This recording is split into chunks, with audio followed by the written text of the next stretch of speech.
मैं राजेंद्र गांधी अपने YouTube channel में आपका स्वागत करता हूं।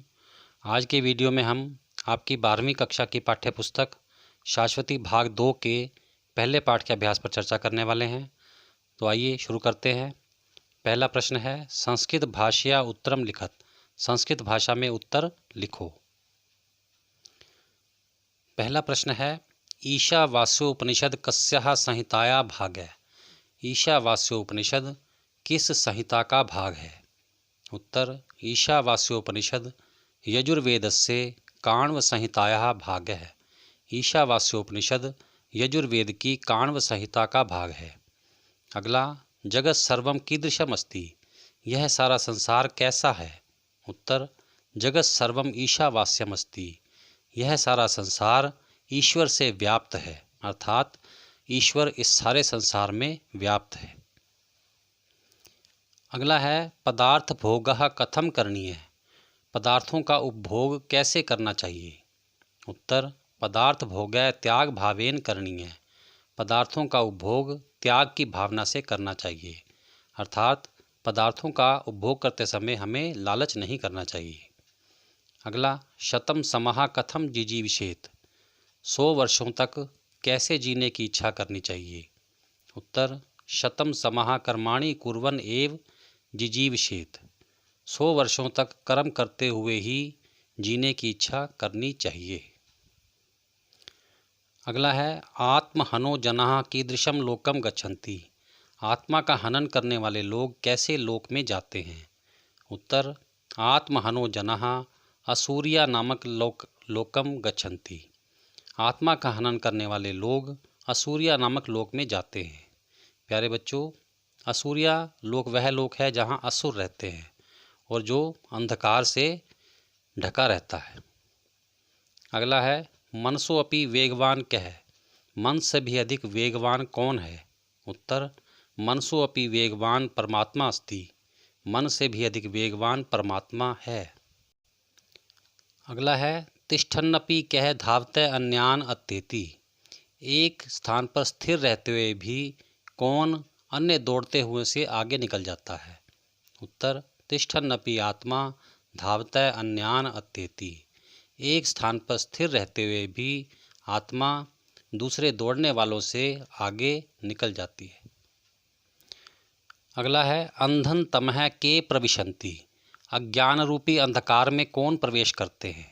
उत्तर, ये अविद्याम उपासते ते अंधन तमः प्रविशन्ति।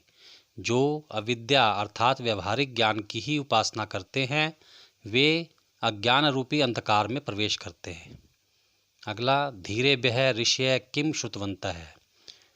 धैर्यशाली ऋषियों से क्या सुना गया है?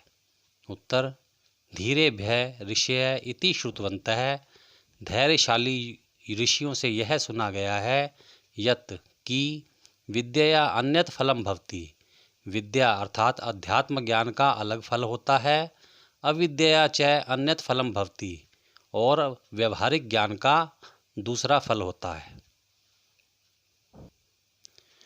अगला है, अविद्यया किम तरति। व्यवहारिक ज्ञान से किसको पार करता है? उत्तर, अविद्यया मृत्युम तरति। व्यवहारिक ज्ञान से मृत्यु को पार करता है। अगला है, विद्यया किम प्राप्नोति। अध्यात्म ज्ञान से क्या प्राप्त होता है? उत्तर, विद्यया अमृतम प्राप्नोति। अध्यात्म ज्ञान से अमरता को प्राप्त करते हैं। दूसरा प्रश्न है, ईशावास्यम कस्य स्विद्धनम इत्यस्य भावम सरल संस्कृत भाषया विशदयत्। इस श्लोक का भाव सरल संस्कृत भाषा में लिखो। उत्तर, अस्मिन् सृष्टि चक्रे यत् किमपि जड़ चेतन आदिकम जगत अस्ति। इस सृष्टि चक्र में जो कुछ भी जड़ चेतन आदि संसार है तत् सर्वम ईश्वरेण व्याप्तम अस्ति। वह सब ईश्वर से व्याप्त है। ईश्वरः संसारे व्यापकः अस्ति। ईश्वर संसार में व्यापक है। स एव च संसारस्य सर्वेषां पदार्थानां ईशः।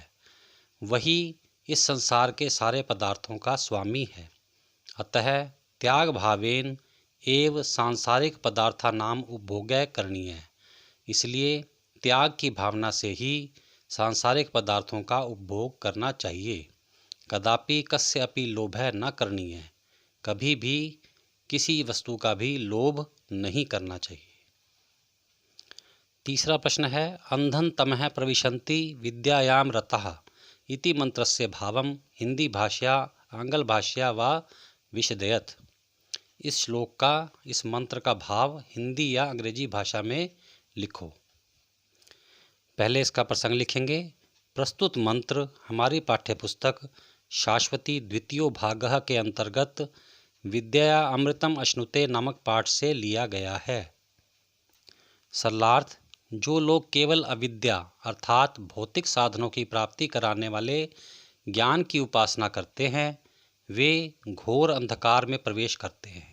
परंतु उनसे भी अधिक घोर अंधकार में जीवन उन लोगों का होता है जो केवल विद्या अर्थात अध्यात्म ज्ञान प्राप्त करने में लगे रहते हैं। भावार्थ, इस मंत्र का स्पष्ट संकेत है कि भौतिक ज्ञान तथा अध्यात्म ज्ञान से युक्त संतुलित जीवन ही सफल और आनंदित जीवन है। चौथा प्रश्न है, विद्यां च अमृतम अश्नुते इति मंत्रस्य तात्पर्यं स्पष्टयत्। इस मंत्र का तात्पर्य अर्थात भावार्थ स्पष्ट करो।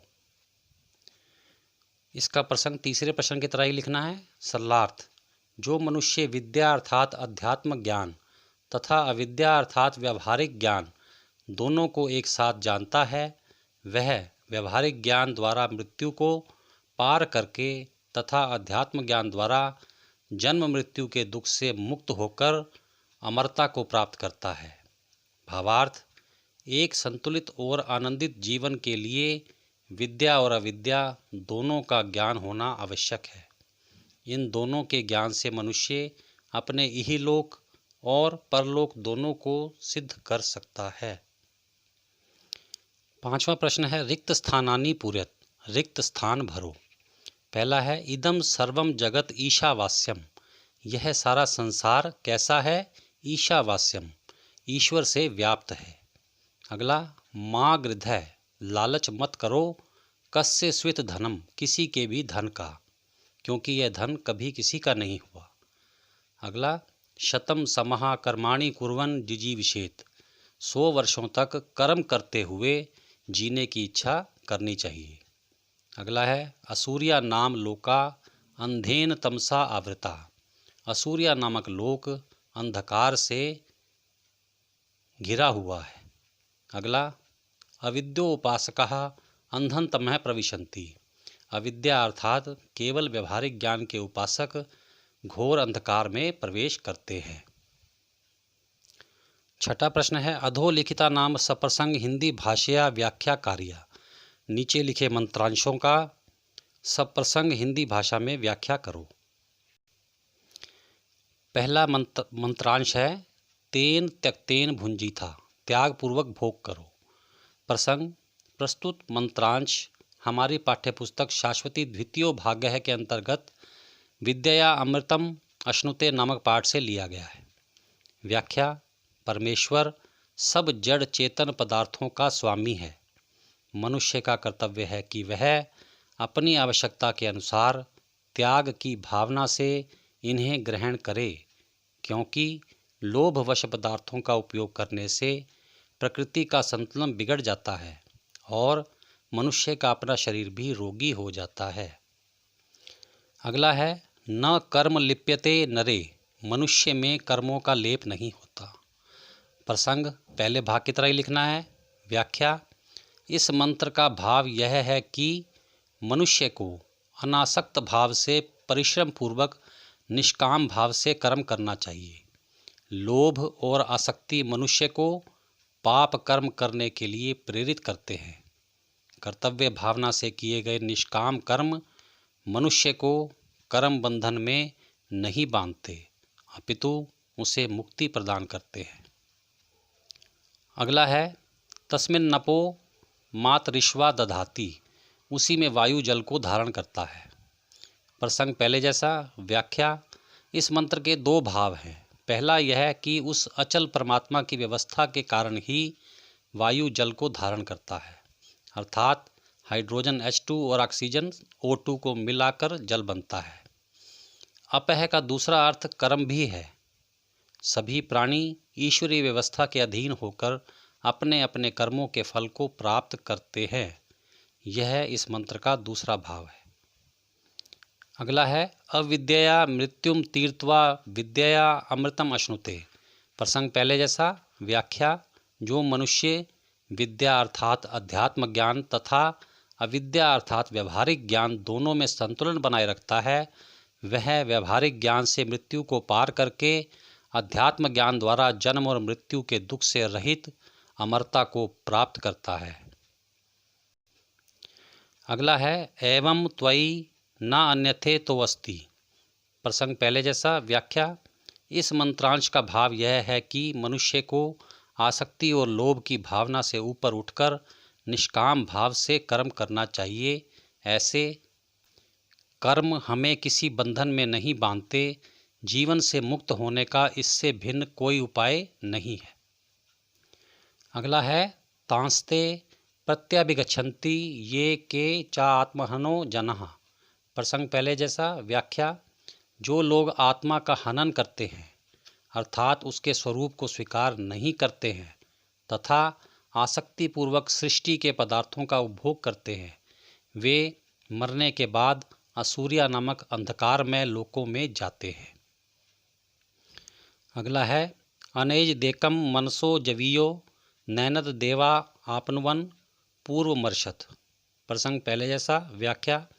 वह निश्चल परमात्मा मन से भी अधिक वेग वाला है।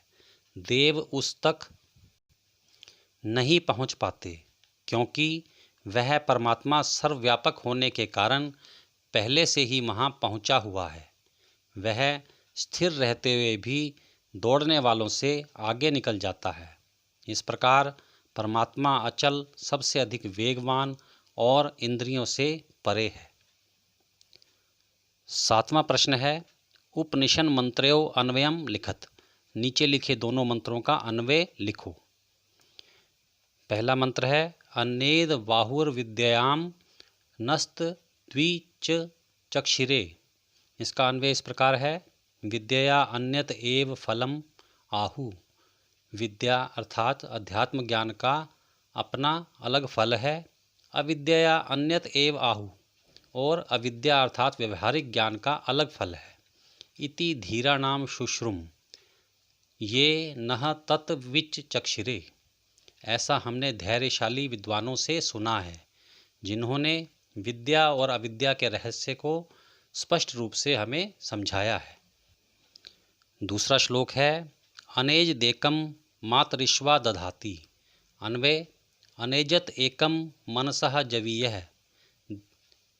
वह एक निश्चल परमात्मा मन से भी अधिक वेगवान है। देवाः एतत् न आपनुवन।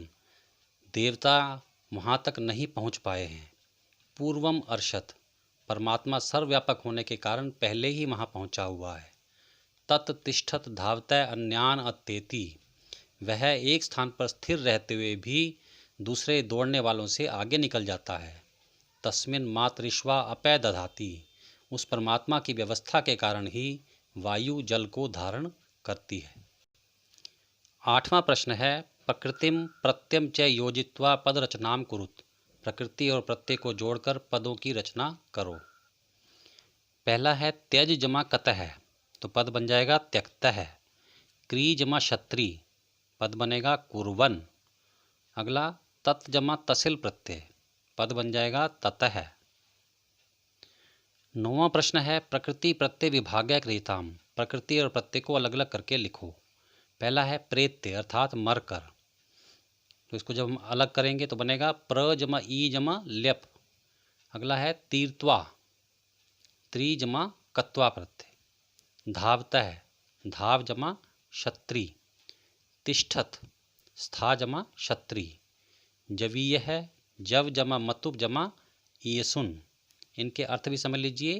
प्रेत्य अर्थात मरकर, तीर्त्वा पार करके, धावतः दौड़ते हुए, तिष्ठत ठहरा हुआ, जवीय है वेगवान। 10वां प्रश्न है अधोलिखितानि पदानि आश्रित्य वाक्य रचनाम कुरुत। नीचे लिखे पदों पर आधारित वाक्य रचना करो। पहला पद है जगत्याम अर्थात जगत में। वाक्य जगत्याम अनेकः ग्रह उपग्रह च सन्ति। इस संसार में अनेक ग्रह और उपग्रह हैं। धनम अर्थात धन। कस्य अपि धनम मा गृधः। किसी के भी धन का लालच मत करो। अगला भुंजीथा जगत भोगान त्याग भावेन भुंजीथा। संसार के पदार्थों का त्याग की भावना से उपभोग करना चाहिए।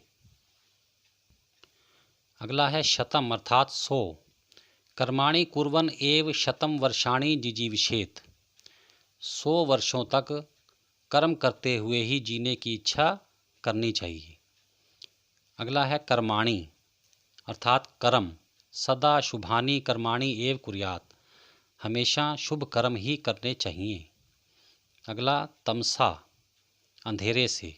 आकाशः तमसा आवृतम अस्ति। आकाश अंधेरे से ढका हुआ है।